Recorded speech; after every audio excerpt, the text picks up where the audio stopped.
Hey everybody, Edo here, and I am super excited. I have Ayako Teranishi on the line. Say hello. Hello, everyone.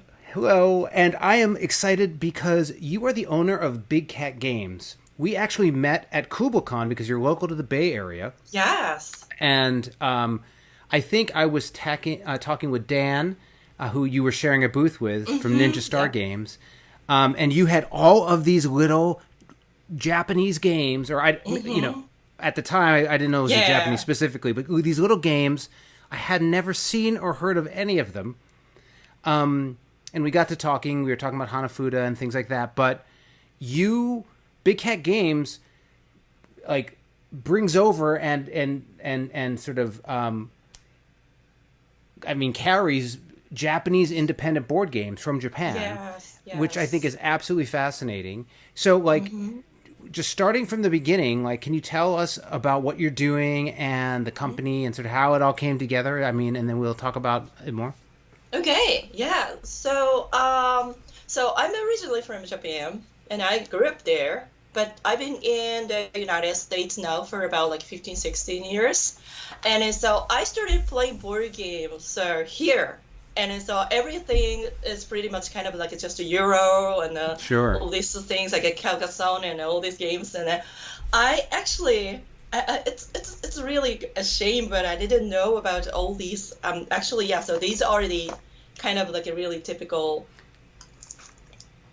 yeah, Japanese, so indie board games out there, but I didn't know about all of these until like I think it like a 2000, like a 15, 16. And when I first actually started making friends on Twitter and with Japanese board gamers. And yeah, I was like, what? Yeah, so yeah, you actually used the word fascinating, and that was the kind of the word I got like first.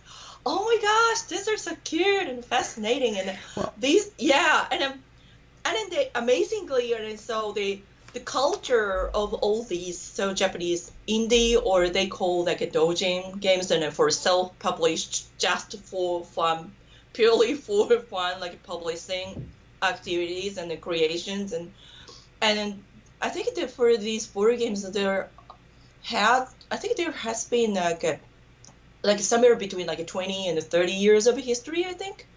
And then yeah, and then maybe you have heard of the name of the Tokyo Game Market. right. I have And heard of that. yes, and then there are actually so two two it's more like it's a little different from the convention, like here in the United States or anywhere, but it's something similar there. And then, so there are two in Tokyo a year, and also there's one in Osaka. And there are actually maybe now more than several of like a local, like, all these kind of the kind of market, or like, Well, people are just like just come and sell their stuff well, yeah. type So of let me just back up for a events. second, Sure, sure, sure. and Yes. so lots of information. Okay, so Yes. you're in the states. You're Yep. playing board games. You're getting into the board game scene.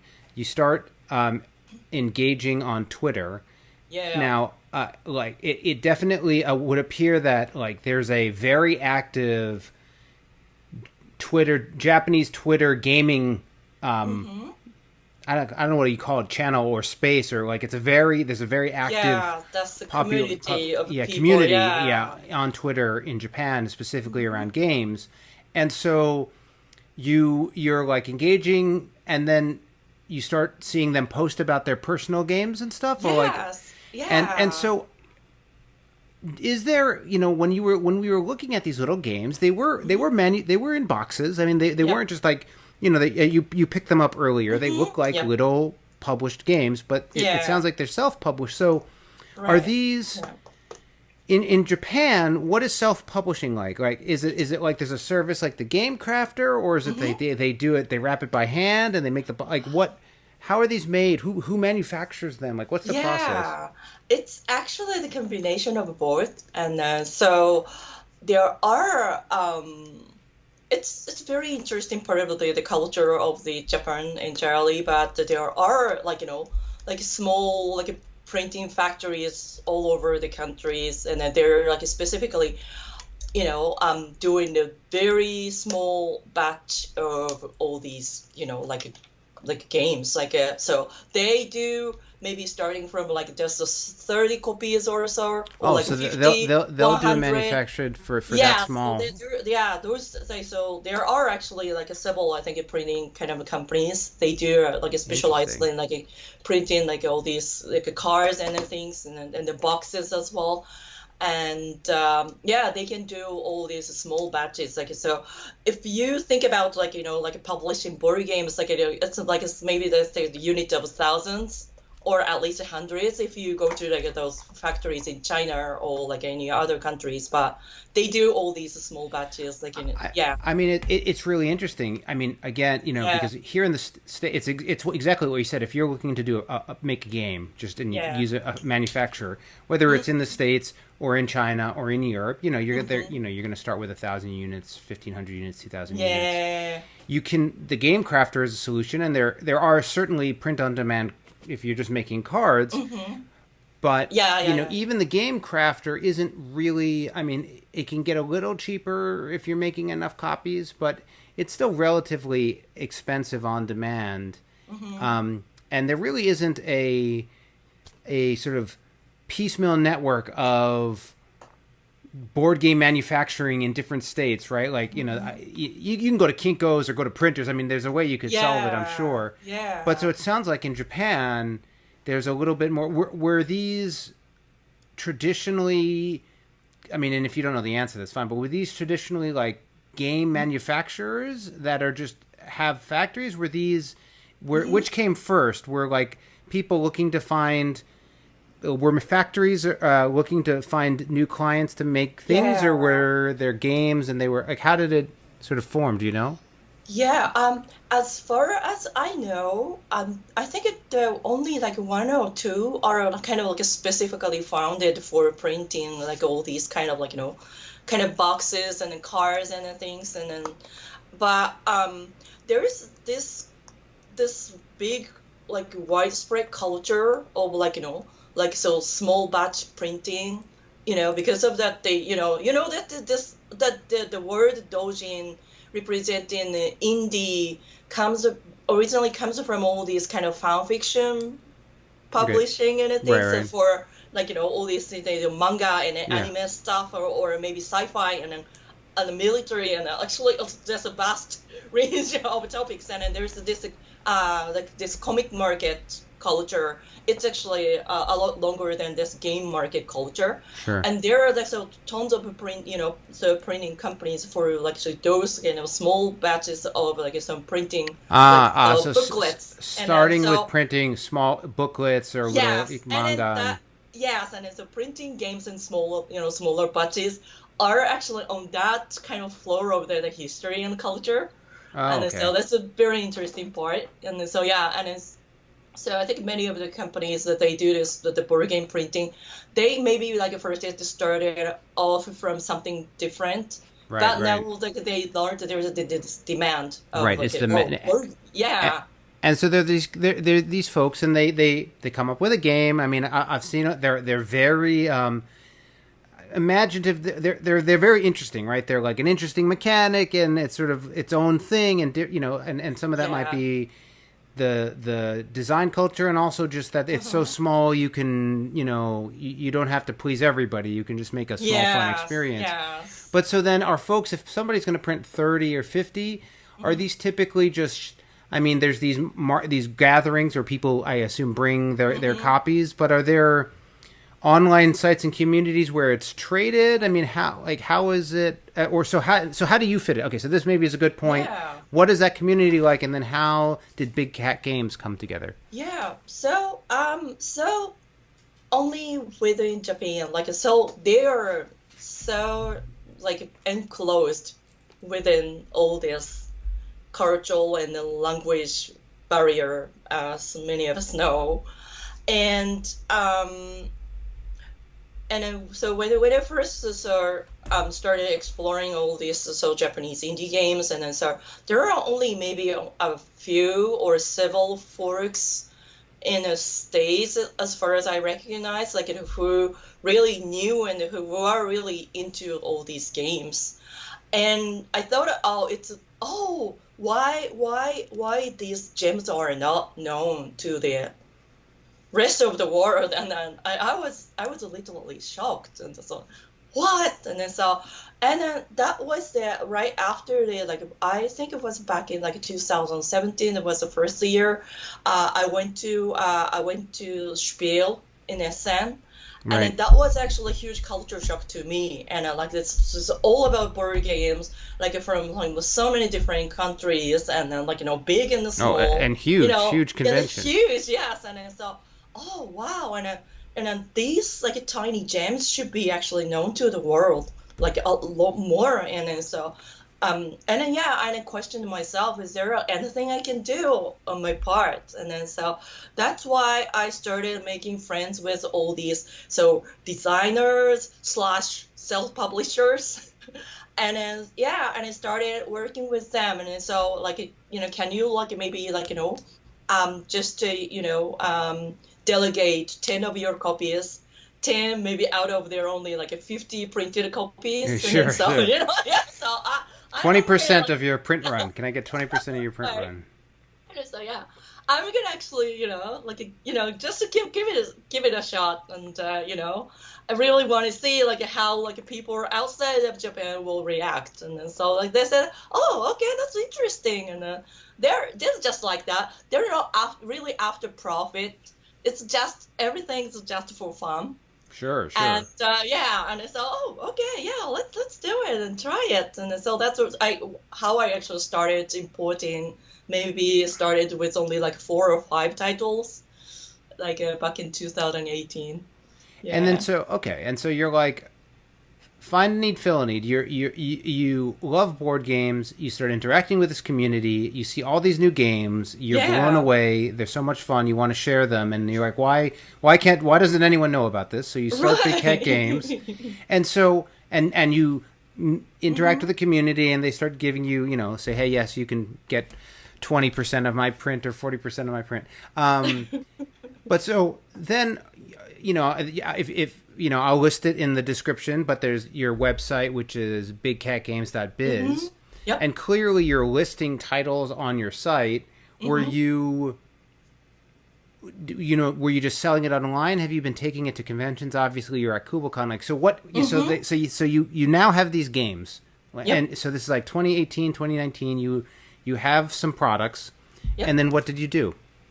Yep. And then I started reaching out to the people, and I'm always on Twitter, and I opened the Facebook page, and yes, and as you said, I have an online shop, and I don't have any, like, people often ask about it. I don't have any like a physical shop yet, Sure. but maybe in the future, I don't know. Yeah. And and I've been to a couple of like different like conventions and to run the booth, and and I really love to see people's reactions, like, oh wow, I've never seen this before. Type of like reactions. It's like I mean, so some of these I don't remember. We were looking at the titles you had, and you had one that included like nuts and bolts. Right? Yeah. Like these are very small indie, handcrafted things to certain degrees. And I mean, how's it been? I mean, have you been able to start selling on your site? Are you, how's it grown over the last couple of years? Yeah, it's been really great. And I mean, actually there are two sides. And then I realized that there is this really kind of like, big and solid, like a trick-taking, game lovers community in the States. And then I have kind of like a close, like a relationship with them. And then just kind of any like a really good trick-taking type of games. And then I have this really already established channel, with the people who are willing to buy all these games. But and for me, and there's been like some really kind of good games I was able to like bring from Japan, like a Nokosu Daisu and then like a couple of other really good ones. But it's really hard like to. But on the other hand, like like a non-trick takers, I find it really hard to get people really like engaged in inside. Let's say for example, like this is a really good set collection, but there are actually a couple of aspects with this, and so the title is actually printed in Japanese. Sure. And it's also in Japanese. Kekko desu meaning like a no thank you type of thing, and so this is kind of like push like your like unnecessary cards to other players to win and things like that.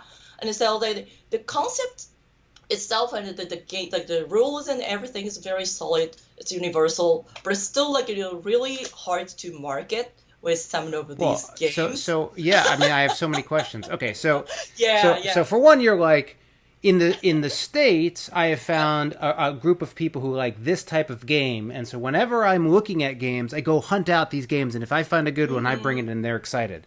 Yeah, that's A. And then B, you're like, well, I have this group of people who really like Japanese imports of this type, and so they always look at what I bring. And then you're sort of saying, oh, but when when I have a title like this that isn't a trick-taking game, it's hard, it's hard to market. Yeah. When you're marketing, do you find that you're marketing the specific games, or you're marketing your company as a company that brings Japanese indie games? It's actually, I think it's both. So I'm just running this as a small business and just with myself, and so it's just it's like a solo member LLC type of thing I'm doing now, and and so I think you really need to kind of like start to kind of partner with people maybe to expand, but that's been on my like the to-do list, but that hasn't been actually really happening yet. That's one thing. And to market the presence of big kid games, and to kind of to really spread what I am doing. That's actually the first part. And the second part is the marketing of all these games themselves, and especially the ones that needs actually at least one or two extra steps to get to really kind of known or understood. Yeah. Well, so okay, and so I mean, I got more questions. So do you ever, I mean, Pencil First Games, which is LLC as well, but Pencil First Games, we get some of our titles localized in other countries, and usually, there's some amount of effort that goes into not rebranding, but retitling the game, or doing it, localizing it, but including the box cover and those kinds of things. Yeah. When you think about it, do you ever consider like even that like I'm fine, like the term is that the title is the Japanese term for that, as opposed to do you ever think about saying, hey, this game is really great, maybe we put it in a new box, or do you want it to really stay the way, like, because that would be like a one step up in terms of localization? Like, that's I think that's a great idea, and that's something I really started actually doing. At least at least kind of getting a kind of new look and a new appearance, like a new design, or at least to having that this like the front of the box localized, and also what. Actually, I went to see a person in the local board game shop, and to see if like they're interested in actually carrying like our stuff, and but they looked at the back side of the box, and it's all written in Japanese, but they said, oh, sorry, but we definitely need the back side of the box written in English, so the customers walked into the store can just pick it up and then just kind of just learn by themselves what this game is about. And so the backside, the localization of this backside of the box is really, really important. That's actually what I was told there. And so so it's yeah. So what you actually suggested are really making sense. Yeah. Yeah, I mean yeah, it is interesting though, like because there's sort of two paths here. At the end of the Mm, day, there's a for the right game, right, for the right gem, you could go through that whole process, get it up, and then you take a mm, title. I imagine there's some version where you take a title that is a limited print run and you make it bigger as a publisher. mm. But at the same time, I wonder how much of it is, even Pencil First Games, right? Like being in distribution and retail and working with retail is its own Mm-hmm. sort of thing. Yep. Yep. It seems like, I wonder how much of that you can also still just do online, right? Like, I wonder how much of it is about Mm, really just communicating the fun, the value of from the web store perspective, and then selling it that way and having a broader reach. I mean, yeah. you're not carrying that many. I mean, typically now when you have a game, like when you list a game, I'm looking, you Mm-hmm. have Project Universe and Through the Woods and Yeah. Yeah. Snowflake. How many, when you stock it, how many are you Mm-hmm. stocking? Like how many copies? So I only do maybe small batches, and then so when I look at the game in if it's like so like I said like it's just trick taking, I would do maybe like like I can do like a 50 to 100 at least, Okay, I mean that's a real or number. right, or like even if it's like there's like it's the bigger ones from bigger publisher, like that they Goes Dice a couple of years ago, and I think we did kind of like about like the 500 copies, and yeah, And then how are you um, when you're getting? I mean, you're not like bringing these in a suitcase. Are they airmail? Are they over freight yeah, or? yeah. No, not really doing this like the big budget of freight, but yeah, we normally do just say the air like an airmail. And before COVID, there was this service called Sal. It's like a service plus like a airmail combined, kind of like a really economy, like a really nice like a service. But it's been suspended because of the COVID situation. And then now that the oh yes, you just nailed it. But the problem is this is a shipping cost. I know it's like this like like the transporting games. It's been like a big issue like this industry wide thing, but it's definitely affecting me as well. Like as this very small like importer of Japanese indie games, and because the the shipping costs is actually it got more than double maybe before Yeah, no. COVID. I mean, I see that So all the yeah, time. I know. Have you ever Yeah. considered? One of the things that we see, I see all the time, is whether it's. I mean, I'm trying to think of the countries that have asked: Germany, China, a couple other countries where they have crowdfunding in their country, Yeah. like not Kickstarter, their own thing, Mm. and they'll say, "Hey, can we license your game, but we want to put it on it's not Kickstarter. We want to put it Oh, on but crowdfunding, yeah. raise money in Germany, like say, oh, this many people are interested, Mm. and then manufacture it."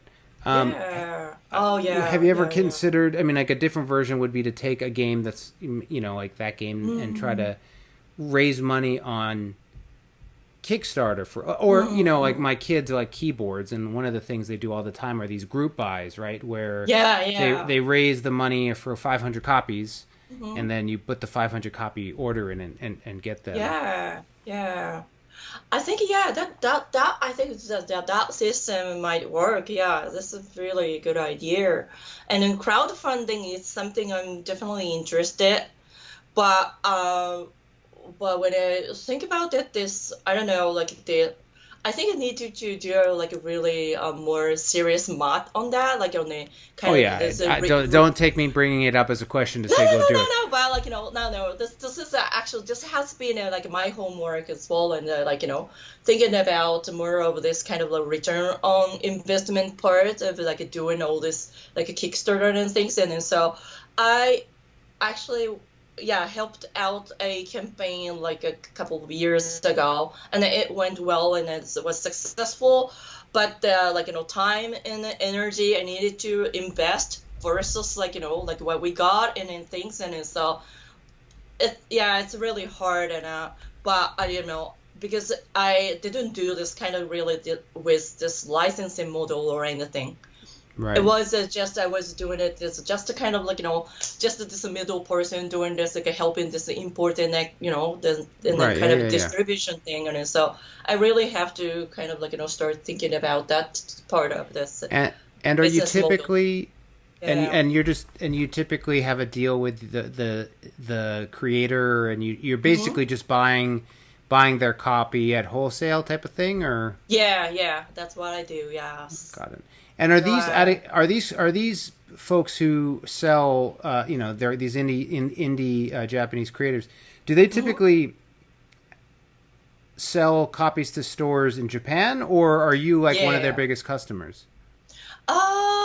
Maybe to some of them, I must be actually pretty big. Maybe the customer, but there are actually some other like the retailers in Japan like called like there are like a Yellow Submarine and like a lot of like shops that sells they're more like it's like a it's um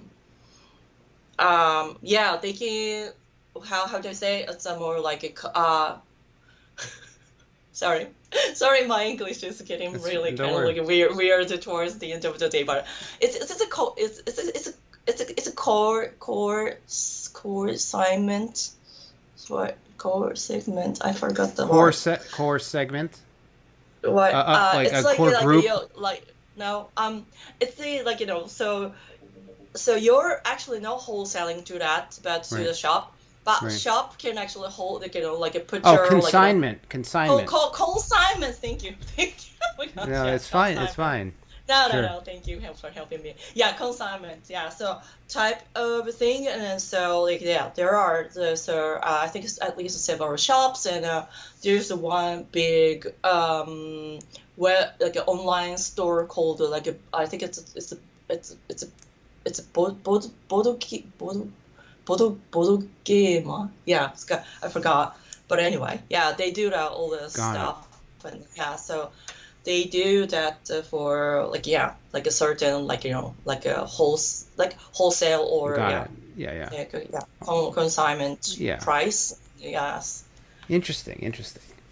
All right. yeah. Well, listen. I mean, I think it's super cool what you're doing, right? To be bringing over all of these indie titles, making them available, sourcing them, right? Playing Mm, all those games and figuring out what's good and what's worth checking out is super awesome.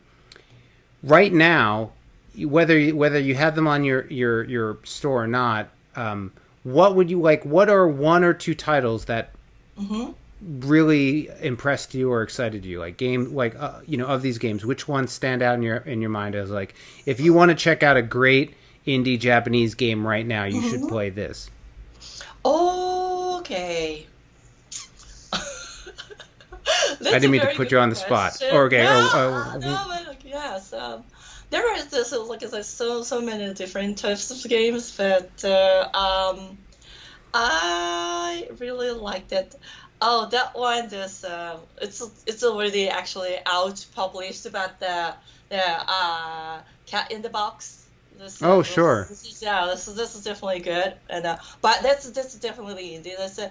I think now I think it distributed by I think Bezier Games and then Yeah. like the States, but like yeah, they did a great job of like bringing that into the States, and but that was the indie, indie title, and also what else? How about Um, one from your site that you have available now that oh, you say okay, worth checking out? yeah. Actually, yes. The one actually I really like is actually this one. This is a kind of like a two-player, like a Remy inspired kind of really This good is the set drop Tower game. of San Gimignano. San Gimignano, yes, exactly. But this one maybe I think I don't know. I really like the system. I really like the game, but maybe like to my personal feeling, maybe it needs to be kind of re-themed or I don't know. And yeah, But it's a lot of fun. You have it on your site. I just looked. It's $25, so it's not that expensive.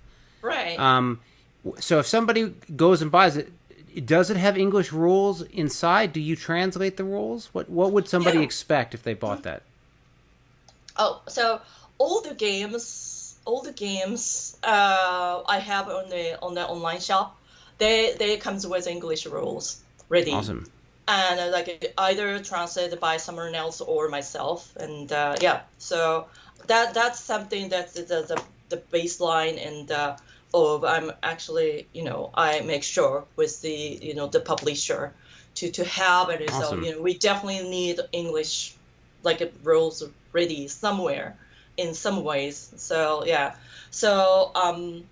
there are actually so some inquiries from different so indie publishers in Japan asking me if they can sell their stuff here, but so maybe that's the first question. So do you already have English rules ready, right? Or are you willing to actually spend some time or money, or at least spend some resources to get English rules ready for that game? So that's actually the kind of the first question. Yeah, I mean it's a good baseline.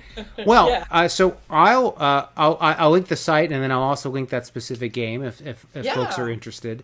But so cool. Thanks for being on, and thanks for sharing what you're doing. And it's great to see that you found this community back home, away from home, and are bringing their games to the States. Thank you. And it's been fun, and I feel honored to kind of to do whatever I'm doing here.